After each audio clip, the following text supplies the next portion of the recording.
हरे कृष्ण। अध्याय 3। क्या हम ज्ञान की तिथि निर्धारित कर सकते हैं? तो लंदन में प्रातःकालीन भ्रमण के समय एक अंग्रेज छात्र तथा श्रील भक्ति वेदांत स्वामी प्रभुपाद के बीच हुई बातचीत। तो आइए देखते हैं हम लोग। श्रील प्रभुपाद, कृष्ण भावनामृत का संदेश आध्यात्मिक जगत से आता है, यह इस भौतिक जगत का नहीं है। इसलिए कभी कभी लोग इसका गलत अर्थ लगा सकते हैं, अतः हमें इसकी सही ढंग से व्याख्या करनी पड़ती है। वे इतना भी नहीं समझ पाते कि आत्मा क्या है। बड़े बड़े वैज्ञानिकों, बड़े बड़े दार्शनिकों को आत्मा तथा आध्यात्मिक जगत की कोई जानकारी नहीं है, इसलिए कभी कभी इन्हें समझने में उनको बहुत कठिनाई होती है। अतिथि, इधर मैं वेदों की तिथि निर्धारण पर कुछ शोध कार्य कर रहा हूँ। आप जानते हैं कि कुछ पुरातत्वविदों का मत है कि हड़प्पा तथा मोहनजोदड़ो में हुई खुदाई से प्राप्त प्रमाण यह दर्शाते हैं कि वास्तव में वेदों की तिथियां पहले मानी तिथियां से काफ़ी बाद की है।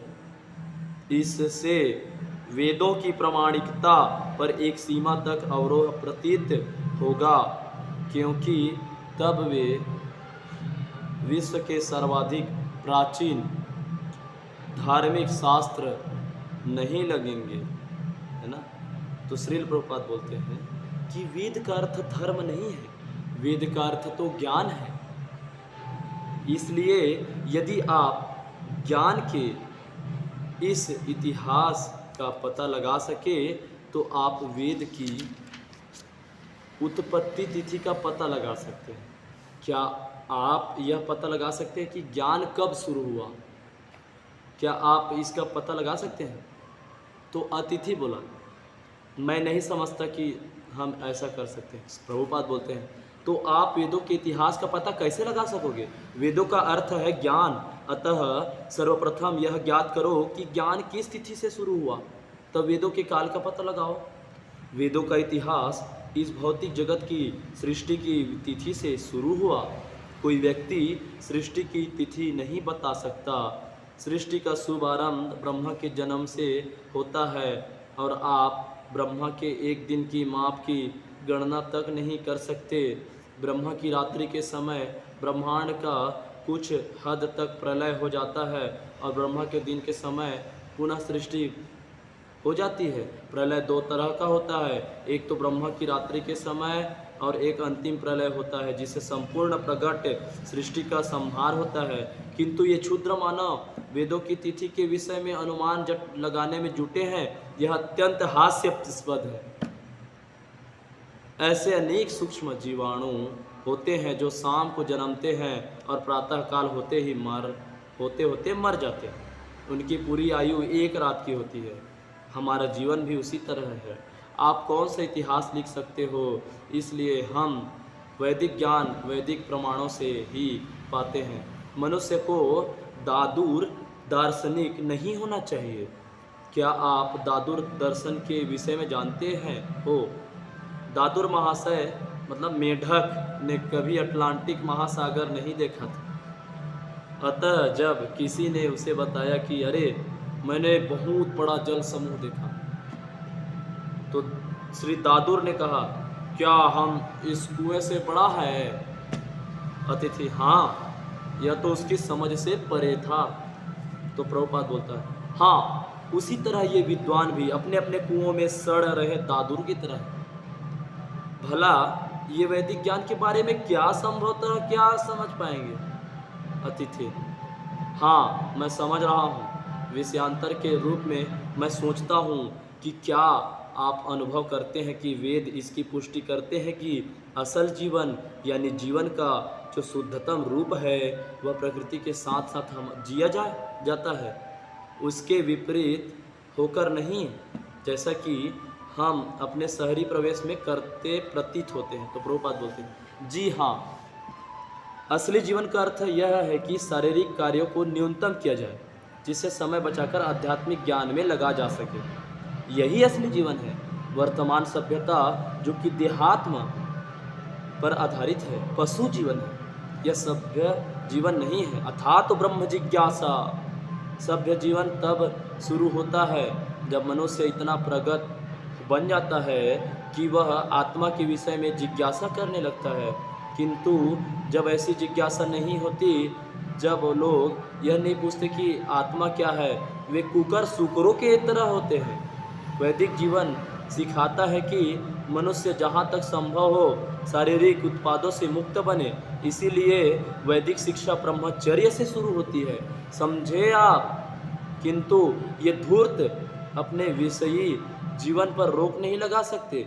इसका दर्शन यह है कि अनियंत्रित यौन जीवन भोगते रहो और जब गर्भ ठहर जाए तो भ्रूण की हत्या कर दो। अतिथि: हाँ, सही बात है श्रील प्रभुपाद, यह उनका दुष्ट दर्शन है। उन्हें इसका कोई अनुमान नहीं है कि प्रशिक्षण के द्वारा मनुष्य यौन जीवन को भुला सकता है, और यदि आप यौन जीवन भूल जाते हैं तो फिर गर्भपात का प्रश्न ही कहाँ रहा। किंतु वे ऐसा नहीं कर सकते, इसीलिए कहा गया है अदंत गोभीर्विशताम तमिस्त्रम। वे अनियंत्रित इंद्रिय भोग के कारण क्रमशः पशु जीवन के स्तर की ओर नीचे आ रहे हैं। जो व्यक्ति गर्भ में शिशु की हत्या करके गर्भपात कराने का काम करता है, उसे अगले जन्म में गर्भ में स्थित किया जाएगा, और कोई व्यक्ति उसका वध करेगा।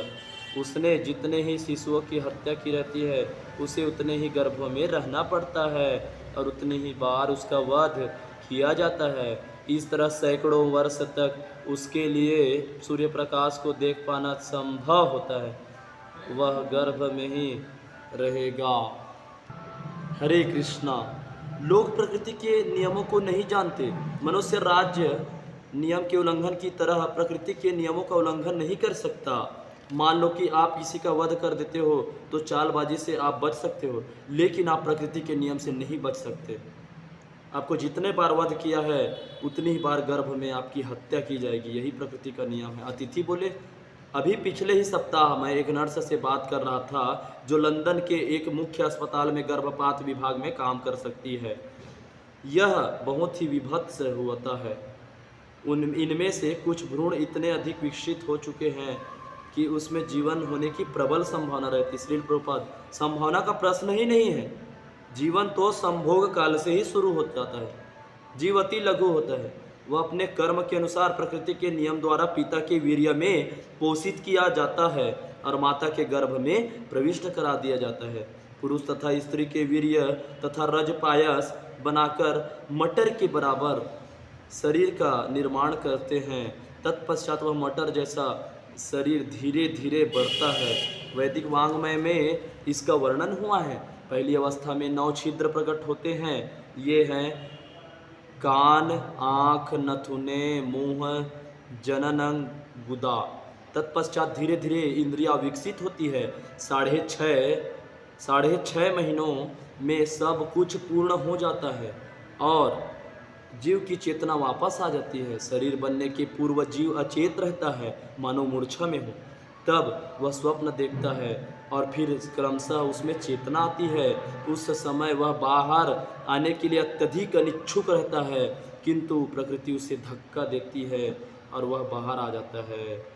जन्म की यही विधि है। यह वैदिक ज्ञान है। वैदिक वाङ्मय में सारी चीज़ें सुचारू रूप से वर्णित मिलेगी।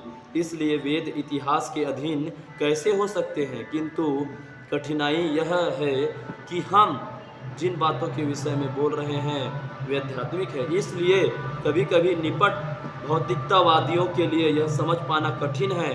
वे इतने मंदबुद्धि होते हैं कि वे समझ हो ही नहीं पाते। हरे कृष्णा कृष्ण कृष्ण हरे हरे राम राम।